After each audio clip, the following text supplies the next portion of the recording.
Ang Philippine Air Force ay nagpapalakas para sa pagbili ng dalawa ATR-72 600 long-range maritime patrol aircraft, na may hibla ng pinakabagong sistema mula sa Elbit Systems ng Israel, lahat ay tinatayang nagkakahalaga ng $114 million.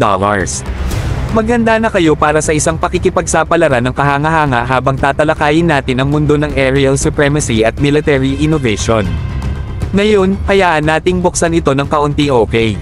Ang mga state-of-the-art na aircraft na ito ay handa na magpatibay sa 300 Air Intelligence and Security Wing ng Philippine Air Force, na nagbubukas ng daan para sa pinatibay na surveillance at reconnaissance capabilities sa buong kapuluan. Ito ay isang game-changing na pamumuhunan sa infrastruktura ng depensa ng ating bansa, naglalatag ng landas para sa isang hinaharap kung saan ang seguridad ay walang hanggan.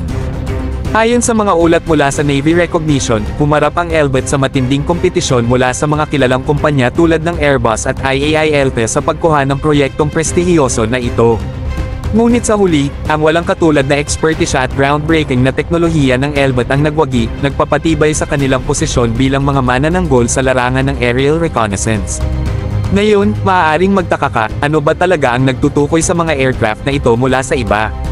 Hindi man lubos na ibinunyag ng Department of National Defense at ng Armed Forces of the Philippines ang mga detalye, ngunit nagbigay sa atin ang Elbit Systems ng isang kahalintulad na silab sa mga kakayahan ng kanilang ATR-72 hanggang 6 na RAN-based na Special Missions Aircraft.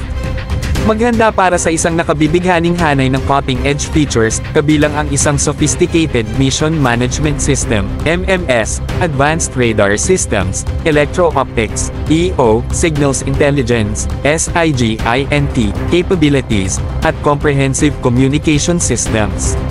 Ito ay isang tunay na pagpapakita ng teknolohiya na nangangakong revolusyonahin ang aerial surveillance gaya ng ating alam.